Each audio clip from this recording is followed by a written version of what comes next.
Creativity can't be taught.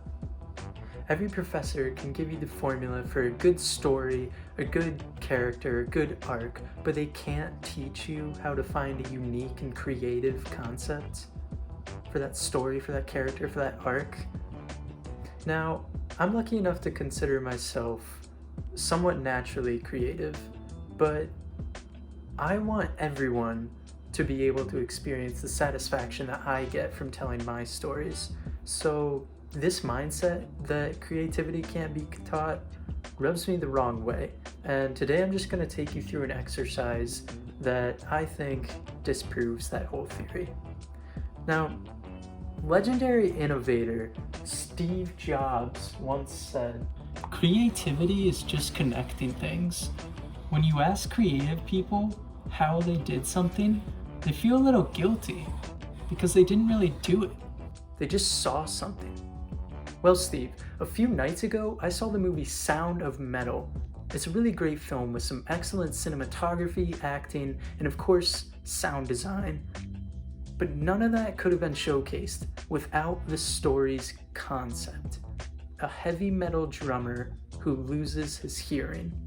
It's such a simple premise, but there's so much inherent conflict and tension that it's extremely gripping.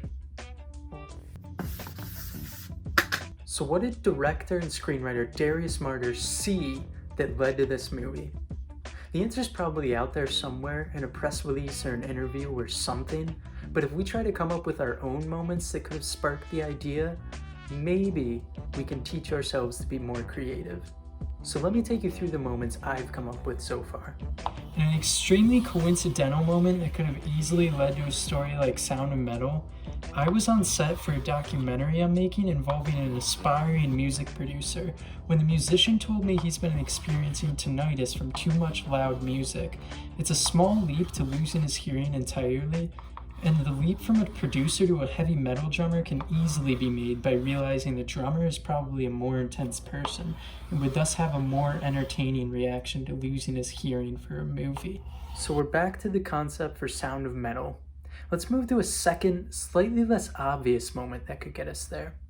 At one point in the film, the deaf drummer, Ruben, takes a deaf child to a playground. The kid sits at the top of a metal slide and slaps it while Ruben sits at the bottom, feeling the vibration and eventually sending a slap back up the slide. Seeing a kid in a park slapping a slide like this could have definitely led Darius Marder to the idea for a deaf drummer needing to find a way to enjoy his passion again. It could have taken a stroke of luck, but it definitely was doable. But let's move to a third and much less obvious moment that could have gotten us here. The smoothie. In the beginning of the film, one of the subtlest yet most revealing times we see Ruben's frustration with his new deafness comes when he can no longer hear the grating of his daily smoothie blending. If Marder had been to a smoothie shop and noted the loudness of the blenders, he might have wondered how an employee would have reacted if one day they came in and couldn't hear the smoothies being made.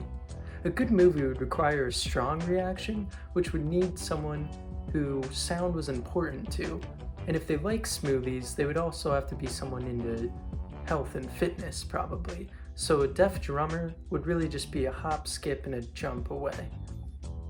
But what if, instead of wondering how an employee would have reacted if they couldn't hear the smoothies, Marder just noted that every smoothie sounded exactly the same in the blender?